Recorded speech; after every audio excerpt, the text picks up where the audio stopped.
ஜெயம் கொள்ளுகிறவன், ஜெயிக்கிற ஒருவனுக்கு கர்த்தர் தருகிற ஒரு நித்திய மேன்மையான தெரியுமா? நமக்கு இந்த உலகத்திற்கும் சாத்தானுக்கும் ஆயத்தமாக்கப்பட்ட கடலிலே நீங்களும் நானும் பங்கடைவது இல்லை என்று கர்த்தர் சொல்லுகிறார். அல்லேலூயா, சத்தமார் அல்லேலூயா சொல்லுங்க. அப்ப இந்த சிமிர்னா சபையிலே நாம் கற்றுக்கொள்ளுகிற ஒரு 4 காரியத்தை உங்களுக்கு முன்னதாக நான் சொல்லி இந்த நாளிலே ஜெபிக்க விரும்புகிறேன். பாருங்களேன், வாசிக்கலாம். வெளிப்படுத்தல் 2ஆம் அதிகாரத்தில் 8வது வசனத்தை வாசிக்கலாம். எழுத வேண்டியது என்னவென்றால், முந்தினவரும் பிந்தினவரும் மரித்திருந்தும் பிழைத்தவருமானவர் சொல்லுகிறதாவது போதுமானது. முந்தினவர் பாஸ்ட் டென்ஸ், அவர் ஆதி காலம் என்று இருக்கிறவர். சும்மா ஏதோ சாதாரணமானவர்களை நாம் ஆராதிக்கவில்லை. இப்படிப்பட்ட வார்த்தைகளை ஜெயம் கொள்ளுகிறவனுக்கு நித்திய மேன்மையை தருகிறவர் சாதாரணமானவர் அல்ல. அவர் முந்தினவரும், திருப்பி சொல்லப்பட்டிருக்கிறது அவர் பிந்தினவரும். சொல்லுகிறேன் பாஸ்ட் டென்ஸ், இன்னொன்று ஃபியூச்சர் டென்ஸ். அவர் இனி வருகிற காலங்களிலே என்னை நடத்த வேண்டுமானால் அவரால் மாத்திரம் கூடும். எத்தனை பேர் ஆமென் சொல்ல முடியும்?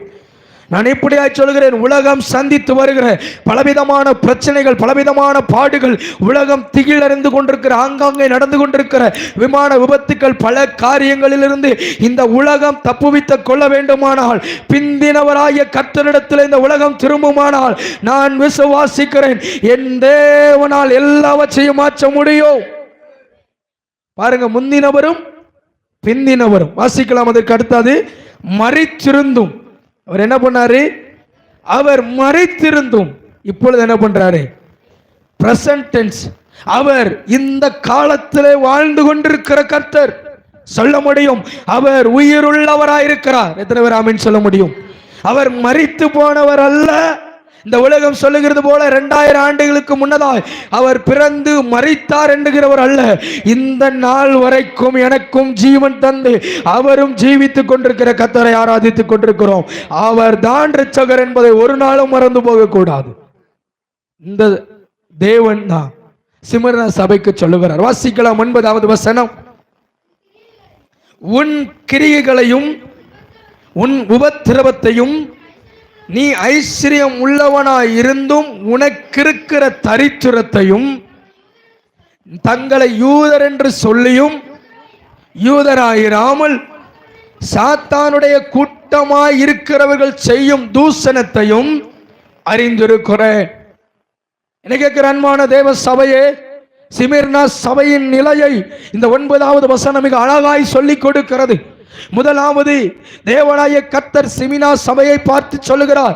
எபேசு சபையில சொல்லப்பட்ட அதே வார்த்தையை மறுபடியும் சொல்லுகிறார். உன் கிரியைகளை அறிந்திருக்கிறேன்.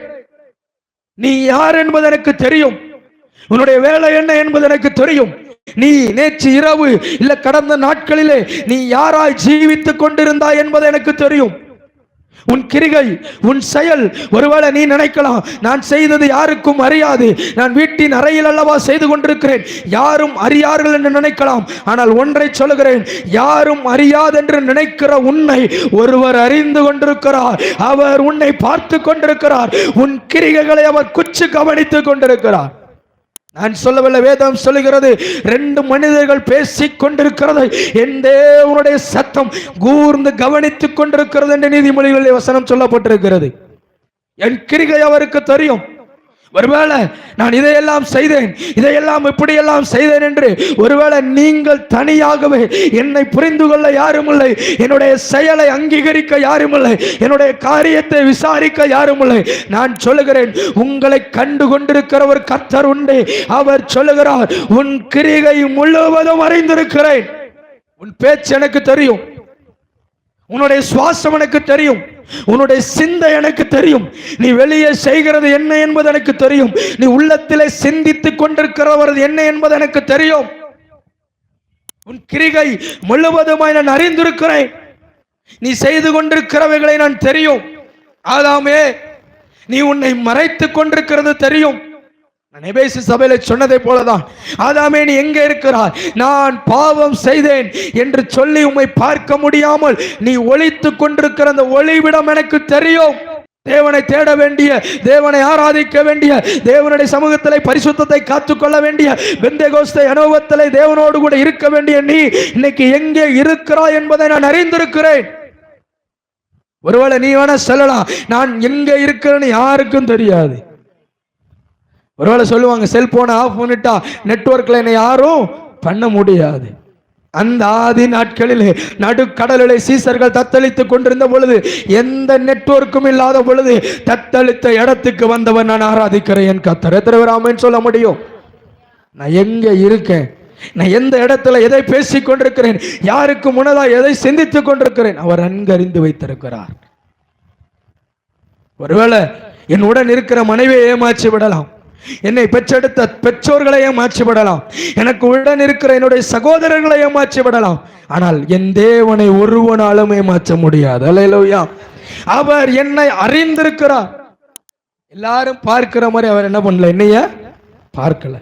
சாமுவேல் தீர்க்கதரிசி தேவனால் தெரிந்து கொள்ளப்பட்ட ஒரு மனிதனை பார்க்க போகிறார். ஒன்று சாமுவேலின் புத்தகம் 16ஆம் அதிகாரத்தில் போகும் பொழுது அந்த மனிதனை அவர் கண்ணுக்கு முன்னதா இல்லை. ஆனா சாமுவேல் இவனாயிருப்பாரோ இவனாயிருப்பாரோ இவனாயிருப்பாரோ என்று 7 பேரை சோதித்து பார்க்கிறார்.